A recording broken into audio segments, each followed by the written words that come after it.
Bismillahirrahmanirrahim. Assalamu alaikum. Welcome back, students. Hope you all are fine and in a good health. So today we are going to start our final term, and this is the first unit for final term. Hope you have enjoyed your first term experience of online classes. So as you can see on your screens, there is unit number 9, Adventures with Shark. So Adventures with Shark means shark के साथ महम जोई, यानी कि मुकाबला या shark के साथ कुछ ऐसा एक्सपीरियंस करना which you have never experience before. Okay, so today we will read only page number 58 thoroughly because we will discuss about each and every difficult word, and we will also see that we should clearly understand each and every paragraph or each and every line of this page. ठीक है, so let's start and see that what's there on the page number 58. As we have discussed about the title. So the first paragraph is, what a splendid day we have had today. This is the first line which I have read. What a splendid day we have read today. It means that said Ahmad ने कहा आज हमारा कितना शानदार दिन रहा. What a splendid day we have had today, said Ahmad ने कहा आज हमारा कितना शानदार दिन रहा. So this is the first line. Let's move. Next is, he and Asif were on their way back to the shore after a long day at sea. वो और आसिफ समंदर पर एक तवील दिन गुजारने के बाद साहिल पर वापस जा रहे थे. So who and Asif? Ahmad and Asif were going on their way to the shore. वो साहिल की तरफ जा रहे थे.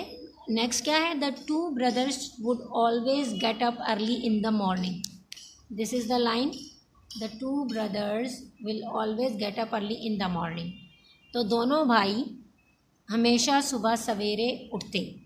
Okay, now words next end करेंगे, उसके बाद इसके डिफ़िकल्ट वर्ड्स को देखेंगे. And reach the shore to start fishing.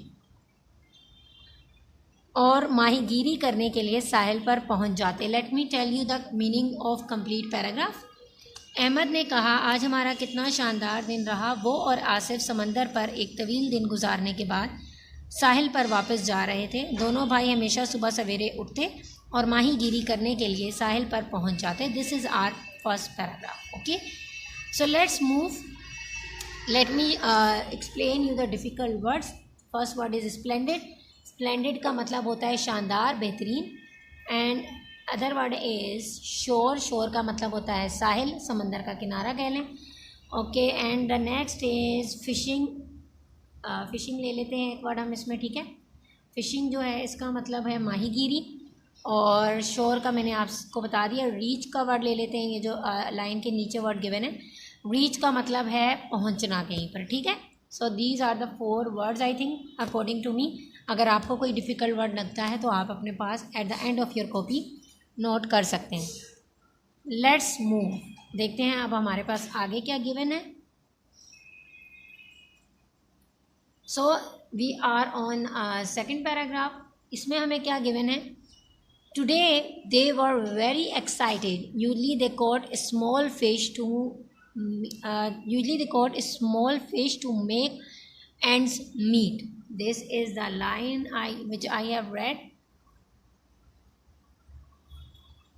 Okay, so the meaning of this line, आज वो बहुत पुरजोश थे. आम तौर पर वो गुजारा करने के लिए छोटी मछलियाँ पकड़ते थे.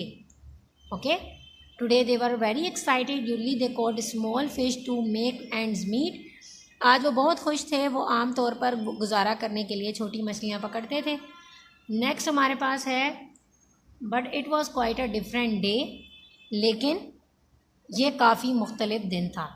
ठीक है, next, they had cot 3 big fishes and both siblings were very happy. उन्होंने 3 बड़ी मछलियाँ पकड़ी थीं और दोनों भाई बहुत खुश थे. नेक्स्ट है हमारे पास, they had already started thinking about the money. They had already started thinking about the money. उन्होंने पहले ही ये सोचना शुरू कर दिया था कि उन्हें जो पैसे मिलेंगे, they would get and how they would spend it, कि उन्हें जो पैसे मिलेंगे वो उसे कैसे खर्च करेंगे. This is the second paragraph. And the complete paragraph tells us that आज वो बहुत पुरजोश थे। आमतौर पर वो गुजारा करने के लिए छोटी मछलियाँ पकड़ते थे, लेकिन ये काफ़ी मुख्तलिफ दिन था। उन्होंने 3 बड़ी मछलियाँ पकड़ी थी और वो दोनों भाई बहुत खुश थे। उन्होंने पहले ही ये सोचना शुरू कर दिया था कि उन्हें जो पैसे मिलेंगे वो उसे कैसे खर्च करेंगे। ठीक है, अच्छा अब आ जाते हैं इसके डिफ़िकल्ट वर्ड्स पर। तो ये सिबलिंग्स का वर्ड जो मुझे नज़र आ रहा है, सबसे पहले तो इसके मीनिंग्स होते हैं भाई बहन, जो भी आप कह लें। स्टार्टेड का मतलब होता है शुरू, पॉट का मतलब होता है पकड़ना, एंड एक्साइटेड का मतलब होगा पुरजोश, थिंकिंग का मतलब होगा सोचना, और आई थिंक इट्स इनफ। और ये एंड्स मीट का मतलब हो जाएगा गुजारा। ठीक है, गुजारा करने के लिए। बस मेरे हिसाब से तो ये हैं। अब आप देख लीजिएगा कोई अगर आपको बहुत डिफ़िकल्ट लग रहा हो। नेक्स्ट आ जाते हैं हमारे पास जो अगला पैराग्राफ है, वो क्या हमसे कह रहा है। Suddenly they so something very frightening. अचानक उन्होंने कोई खौफनाक चीज़ देखी। Suddenly they so something very frightening, अचानक उन्होंने कोई खौफनाक चीज़ देखी। ठीक है, ये लाइन ही सही ड्रॉ नहीं हो रही है, चलें ये हो गया। अचानक उन्होंने कोई खौफनाक चीज़ देखी। There was a shoal of sharks heading towards the boat। Shark मछलियों का एक ग्रोह कश्ती की तरफ बढ़ रहा था। क्या देखा उन्होंने कि शार्क मछलियों का एक ग्रोह कश्ती की तरफ बढ़ रहा था। The shark had smelled blood. क्या कहा जा रहा है इस लाइन में, the shark had smelled blood, shark ने खून की बदबू सूंघ ली थी। Actually one of the fish was bleeding from the gills. असल में एक मछली के गलफड़े से खून बह रहा था। And its blood was draining out of the boat, और जो कि कश्ती के एक छोटे सुराख से बाहर निकल रहा था। यानी कि जो उन्होंने फ़िशेस पकड़ी थी उसमें से एक फ़िश ऐसी थी जिसकी गिल्स जो है वो इंजर्ड थे, और उसमें से ब्लड बोट से बाहर कहीं गिर गया, और उसकी स्मेल की वजह से शार्क्स उनकी तरफ आई। ठीक है, तो ये हमने पढ़ लिया, पूरा पैराग्राफ हो गया हमारा। We are done with it. Okay, so let's see के पूरे पैराग्राफ में हमारे पास क्या था। पूरे पैराग्राफ में हमसे ये कहा जा रहा है, अचानक उन्होंने कोई खौफनाक चीज़ देखी। शार्क मछलियों का एक ग्रोह कश्ती की तरफ बढ़ रहा था। शार्क ने खून की बदबू सूंघ ली थी। असल में एक मछली के गलफड़े से खून बह रहा था जो कि कश्ती के एक छोटे सुराख से बाहर निकल रहा था। ठीक है, तो सडनली का मतलब हुआ अचानक, ये हो गया। इसके बाद फ्राइटनिंग खौफनाक हो जाएगा ये वर्ड। शोल का मतलब होता है शार्क का ग्रोह। शोल ऑफ शार्क मीन्स शार्क मछलियों का ग्रोह। और उसके बाद हमारे पास वर्ड है ब्लीडिंग का मतलब है खून बहना।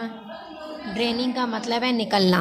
ड्रेनिंग का मतलब होता है सुराख से बाहर निकलना, यानी कि ड्रेन मीन्स बाहर निकलना हो गया। ठीक है, so these are the difficult words according to me on this page, and we are ending our page number 58 with it.